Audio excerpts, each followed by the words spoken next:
Oke, halo semuanya. Di video ini saya akan membahas ya bagaimana sih pengerjaan line graph ya untuk IELTS Writing Tas 1. Caranya bagaimana, komponennya apa saja, dan apa saja yang perlu diperhatikan dalam pembuatan report writing ya. Jadi kalau kita membicarakan tentang Writing Task 1 itu yang kita namakan adalah report writing, yang dimana kita diminta untuk menjelaskan suatu grafik. Khususnya hari ini kita fokus pada grafik baris ya, atau dinamakan line graph seperti ini. Nah, hal pertama yang perlu diperhatikan di sini adalah kita perlu lihat soalnya ya. Baca, perhatikan dulu soalnya. Apa sih kita diminta untuk melakukan apa? Jadi sini, the line graph below shows the consumption of spreads in England between 1981 and 2007. Summarize information by selecting and reporting the main features and make comparison where relevant.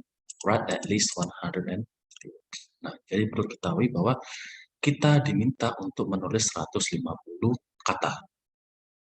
Ya. Dan ini juga ada waktunya. Nanti akan ada tulisan di perintahnya tuh, you have 20 minutes. Jadi kita diminta untuk mengerjakan menulis minimal 150 kata dalam waktu 2 menit. Kalau kita menulis di bawah 150 kata, nanti akan ada penalti. Tapi kalau kita menulis di atas 150, 200, 250, tidak akan ada penalti. Itu. Tapi idealnya kalau kita bicara tentang ideal, kita mengerjakan 150 sampai 200 kata. Dan ya kita boleh tambahkanlah 10 menit dalam pengerjaannya. Kenapa? Karena pada total dalam IELTS itu ada 1 jamnya untuk mengerjakan tas 1 sama tas 2. Di dalam perintah, tas 1 itu 20 menit, dan tas 2 itu 40. Tapi kalau kita ngambil rata-rata pengerjaan orang itu 30 menit tas 1 sama 30 menit tas 2 itu juga sudah bisa dikerjakan. Jadi idealnya 150-200 kata dalam waktu kurang lebih 30 menit. Nah, yang perlu diperhatikan di sini adalah kita diminta untuk menjelaskan report writing-nya. Jadi oleh karena itu kita perlu pahami strukturnya seperti apa. Struktur paragraf ini apa saja sih? Nah, yang pertama di sini kita minimal kita ada 2 paragraf ya. Mau lebih dari itu silakan sesuai dari penulis, tapi minimal kita harus ada 2 paragraf. Yang dimana paragraf pertama itu terdiri dari 2 hal, yaitu penjelasan terkait dengan grafik ini tentang apa, yang dimana kita menyertakan topiknya tentang apa aksis Y, aksis Y sama aksis X tentang apa, dan variabel-variabel itu apa saja. Itu yang kita perlu kerjakan. Dan dalam penulisan itu kita menggunakan simple present tense. Oke, kita menggunakan simple present tense. Nah, sebagai contoh kita coba lihat di sini yang kuning. The line graph illustrates the consumption of 3 different spreads: margarine, butter, and low-fat energy spreads in a 26-year period in England. It is measured in grams. Nah, sebenarnya itu sebenarnya kita bisa ambil dari apa yang ada di sini. Ya, cuman kita nggak mau copy paste ya, yang kita mau adalah parafrase dan menulis ulang kalimat ini dengan menggunakan kata-kata kita sendiri, namun tetap mempertahankan maknanya. Jadi kita lihat ini di sini kan, line graph below shows-nya kita ganti menjadi illustrates.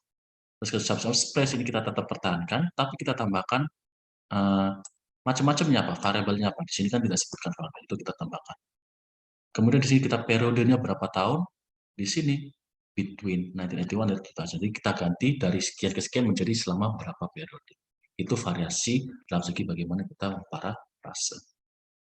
Jadi itu hal pertama yang perlu kita lakukan. Jadi kita jangan hanya ambil atau copy paste apa yang kita lihat di dalam perintah, tapi kita juga perlu memparafrase. Ya. Itu salah satu komponen pentingnya dalam writing task 1 ataupun writing task 2. Nah, setelah itu apa yang kita perlu lakukan adalah pembuatan overview. Pembuatan overview ini sangat penting di writing task 1 karena ini memberikan gambaran besar terkait dengan data tersebut. Nah, jadi apa sih fungsi dari overview? Fungsi dari overview adalah memberikan gambaran besar kepada pembaca terkait dengan data yang kita mau jelaskan. Bisa dikatakan kesimpulan, karena kan di writing task 1 kita tidak perlu menulis kesimpulan, oleh karena itu ini juga bisa dikatakan sebagai kesimpulannya juga. Ini memberikan gambaran besar ya terkait dengan grafiknya. Nah, untuk line graph seperti ini sebenarnya gampang kita untuk menentukan overview seperti apa. Kita fokus kepada titik awal sama titik akhirnya. Nah, kalau kita lihat di sini apa yang terjadi? Ada penurunan. Apa yang terjadi? Penurunan. Apa yang terjadi? Kenaikan. Jadi dari sini kita ada gambaran besar ya, ada 2 yang turun dan ada 1 yang naik. Oleh karena itu, kita bisa buat berdasarkan itu, yaitu overall, butter and margarine showed a decrease mengalami penurunan, sedangkan low fat reduced fat mengalami kenaikan. Itu menjadi kesimpulan kita atau menjadi overview kita. Kan memberikan gambaran besar ya, gimana perkembangan datanya seperti apa. Kita tidak perlu menjelaskan apa yang terjadi di antaranya dulu, karena itu nanti akan kita jelaskan di paragraf kedua. Seperti itu. Nah, seperti yang bisa diperhatikan di sini, kita tidak lagi menggunakan simple present, tapi kita menggunakan simple past. Kenapa? Karena data yang terjadi di sini adalah, data yang diberikan di sini adalah data masa lalu. Otomatis kita otomatis menjelaskan data yang terjadi di masa lalu. Ketika kita menjelaskan kejadian masa lalu, kita menggunakan simple past, yang dimana simple past kita gunakan dari sini sampai akhir. Ya, dari awal sampai akhir kita menggunakan simple past. Nah, selain itu yang perlu diketahui, jadi ini paragraf pertama, ya kurang lebih paragraf pertama seperti itu. Tapi ini saya tambahkan sedikit terkait dengan variasi penggunaan kosakata. Karena ini juga penting juga dalam pembuatan raritas satu, variasi itu juga sangat penting. Nah, ketika kita menjelaskan tren, yang tadi tren itu naik, turun atau tetap, itu kita namakan tren. Itu ada banyak ya kosakatanya. Contohnya sini kita ambil 4. Decrease, increase, rise, fall. Ini adalah 4 kosakata untuk menyatakan naik atau turun. Yang dimana itu bisa kita gunakan sebagai kata benda ataupun sebagai kata kerja. Ya, jadi jangan digunakan sebagai kata kerja saja, jangan digunakan sebagai kata benda. Variasikan, biar nanti nilai variasinya kita ada. Jadi seperti ada contoh di sini, ini kan decrease dengan past tense, berarti kan digunakan sebagai kata kerja, mengalami penurunan, mengalami kenaikan. Sedangkan kalau di sini, margin showed a decrease, menunjukkan sebuah penurunan, memiliki sebuah kenaikan. Jadi ini variasi. Dua-duanya benar, tinggal kita variasikan saja. Jadi kan kita menjelaskan satu hal yang sama tapi dengan cara yang berbeda. Yang dimana di sini caranya adalah penggantian kata kerja menjadi kata benda atau sebaliknya. Jadi itulah salah satu cara bagaimana kita bisa memvariasikan tulisan kita. Nah, selanjutnya, setelah kita selesai dalam penulisan raritas 1, kita juga bisa fokus kepada paragraf 1, maaf, kita bisa langsung masuk pada paragraf 2. Saya namakan simpelnya paragraf 2 ini adalah details paragraf, di mana kita menjelaskan secara rinci ya, datanya itu seperti apa. Nah, sebenarnya banyak sekali cara yang bisa Anda lakukan, yang Anda bisa lihat dari contoh-contoh yang bersebaran di internet, tapi di sini saya cari cara yang paling mudah untuk menjelaskan, apalagi khusus bagi pemula atau bagi yang baru mempelajari IELTS. Biasanya orang yang baru mempelajari IELTS ketika disodorkan soal seperti ini, apa yang akan mereka lakukan dalam sebuah penulisan? Mereka akan menjelaskan seperti ini. Pada tahun 1981, butter itu sekian. Kemudian 5 tahun lagi naik, kemudian turun. Untuk margarin, pada 1981 sekian, turun, naik, terus kemudian bla bla bla. Sedangkan yang terakhir adalah low fat, di mana tahun 1999 dan 6 dia sekian, naik terus turun. Nah, apakah itu salah? Tidak. Boleh seperti itu, tapi jangan berharap nilainya akan tinggi. Karena itu hanya menyebutkan saja. Sedangkan kita lihat sini, summarize the information. Dan kita minta untuk menyimpulkan informasi, memberikan ringkasan, by selected dengan memilih dan melaporkan beberapa fitur-fitur penting, dan juga membuat comparisons where relevant. Jadi membuat comparison ya ketika itu relevan atau jika itu diperlukan.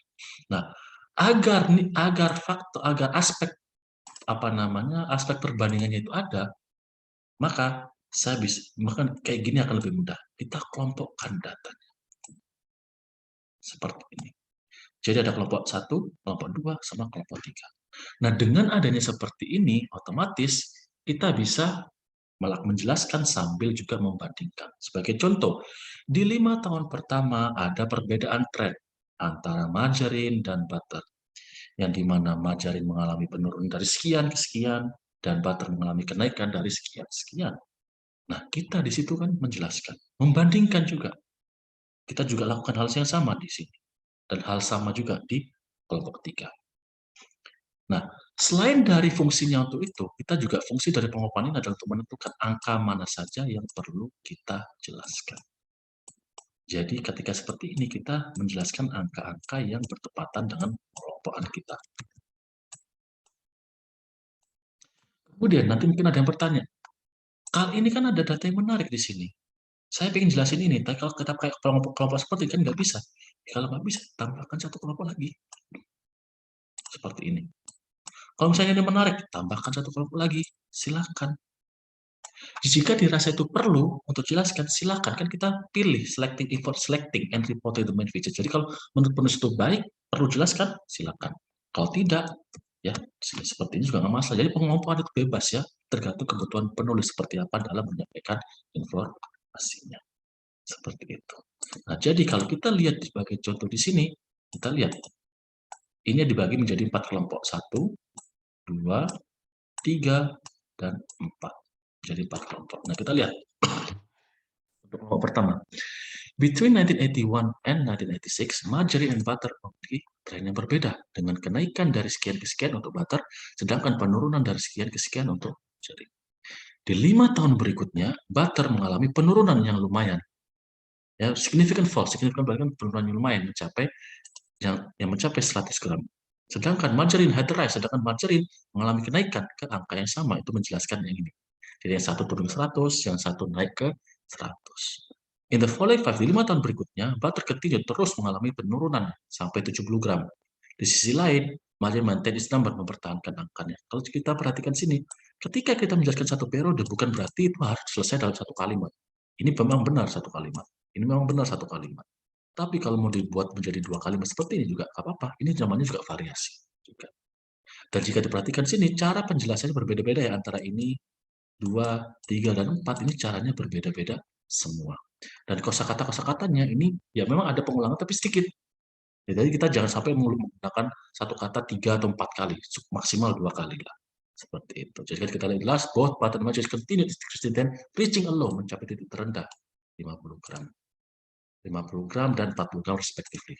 Di periode yang sama, Love and Respect was introduced dan mendapatkan popularitas karena dia kan naik otomatis populer ya.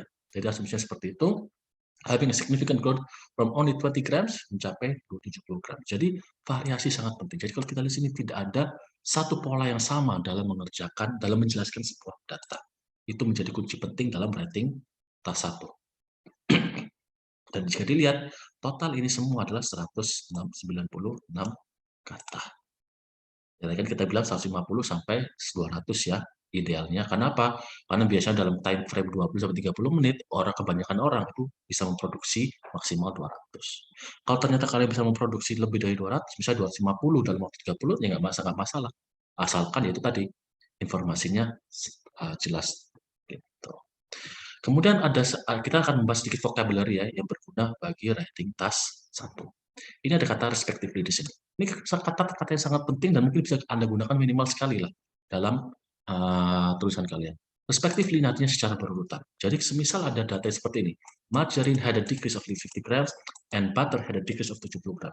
Sama-sama mengalami penurunan tapi penurunan yang berbeda. Nah, daripada kita menjelaskan seperti ini di mana ini redundancy atau tidak efisien ya, karena ada pengulangan kalimat, lebih baik kita berubah menjadi seperti ini. Margarine and butter had a decrease of 50 and 70 grams respectively. Yang dimana dengan ada kata respectively ini mengacu kepada secara berurutan. Jadi margarine 50, butter 70. Jadi seperti itu. Dan ini bisa juga digunakan untuk lebih dari 2 variabel seperti A, B, C, D are 12, 17, 16, and 21 years old respectively. Di mana A 12, B 17, C 16, dan D 21 tahun. Jadi itu bisa digunakan ya untuk menyingkat kalimat kita seperti itu.